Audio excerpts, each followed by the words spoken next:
पत्नी के बुरे कर्मों को पति को भी भोगना पड़ेगा या नहीं, एक गहरी और जटिल प्रश्न है जो धार्मिक, नैतिक और सामाजिक दृष्टिकोण से जुड़ा हुआ है। भारतीय संस्कृति में पति पत्नी के रिश्ते को एक पवित्र बंधन माना गया है जिसे धर्म और कर्तव्य के आधार पर जोड़ा जाता है। इस संबंध में कई कहानी, शास्त्र और लोक कथाएं हैं जो इस प्रश्न का उत्तर देने का प्रयास करती हैं। विवाह एक ऐसा पवित्र संबंध है जिसमें पति और पत्नी एक दूसरे के सुख दुख में सहभागी होते हैं।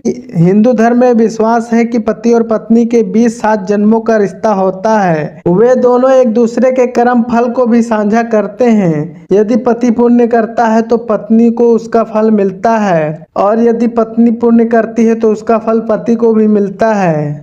लेकिन ये सिद्धांत बुरे कर्मों के संदर्भ में किस हद तक लागू होता है ये विचारणीय है। शास्त्रों में कई ऐसी कथाएं मिलती हैं जिसमें स्पष्ट होता है कि पति पत्नी के कर्म के एक दूसरे को प्रभावित कर सकते हैं। उदाहरण के लिए महाभारत में कौरव और पांडवों के युद्ध का एक उल्लेख मिलता है जिसमें कई कर्मों और उनके परिणामों की चर्चा की गई है। महाभारत में स्पष्ट किया गया है कि एक व्यक्ति के कर्म उसके परिवार और समाज को भी प्रभावित कर सकते हैं। लेकिन क्या इसका मतलब ये है कि पत्नी के बुरे कर्मों का फल पति को भी भोगना पड़ेगा? ये प्रश्न उतना ही सीधा नहीं है जितना दिखता है। हिंदू धर्म का कर्म सिद्धांत कहता है कि प्रत्येक व्यक्ति अपने कर्मों के लिए स्वयं जिम्मेदार होता है। जो भी कर्म किया जाता है उसका फल उसी को भोगना पड़ता है जिसने वो कर्म किया है। लेकिन कुछ परिस्थितियों में ऐसा भी हो सकता है कि किसी के बुरे कर्मों का प्रभाव उसके निकट संबंधियों पर भी पड़े, खासकर जब वो एक ही छत के नीचे रहते हों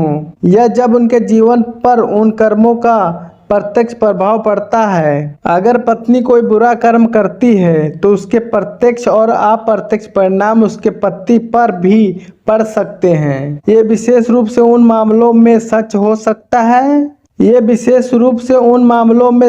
सकता है जहां पति और पत्नी एक दूसरे के जीवन में गहरे जुड़े हुए हैं। उदाहरण के लिए पत्नी ने किसी को धोखा दिया हो या समाज में कोई बुरे कर्म किए हों तो उसका सामाजिक असर पति को भी पड़ सकता है। लोग उस पति को भी दोषी मान सकते हैं या उसकी प्रतिष्ठा को ठेस पहुंचा सकते हैं। पत्नी के कर्मों के प्रति पति की जिम्मेदारी भी महत्वपूर्ण है। यदि पति जानबूझकर या अनजाने में पत्नी के बुरे कर्मों में शामिल हो जाता है या उसे बढ़ावा देता है तो वो भी उन कर्मों के फल का हिस्सा बन सकता है। इस प्रकार पति को अपनी पत्नी के कर्मों पर भी ध्यान देना चाहिए और ये सुनिश्चित करना चाहिए कि वो सही मार्ग पर है।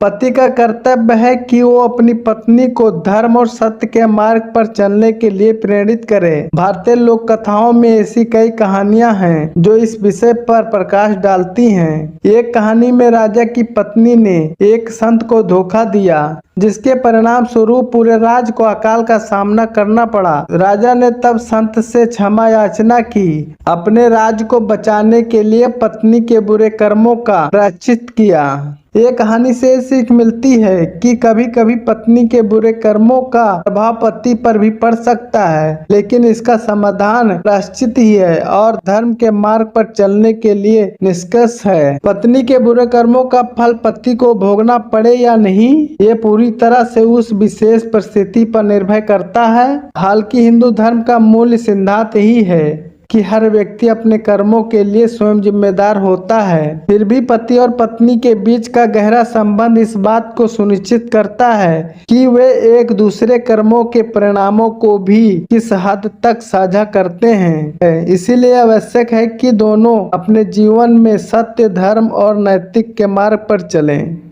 ताकि उन्हें और उनके परिवार को किसी बुरे कर्मों का सामना न करना पड़े। पति और पत्नी का कर्तव्य है कि वे एक दूसरे को सही मार्ग पर चलने के लिए प्रेरित करें और अपने जीवन को धर्म और सत्य के आधार पर बनाएं ताकि उनके किसी भी बुरे कर्मों का प्रभाव एक दूसरे पर ना पड़े। अगर वीडियो पसंद आता है तो लाइक करके चैनल को सब्सक्राइब अवश्य करें। वीडियो देखने के लिए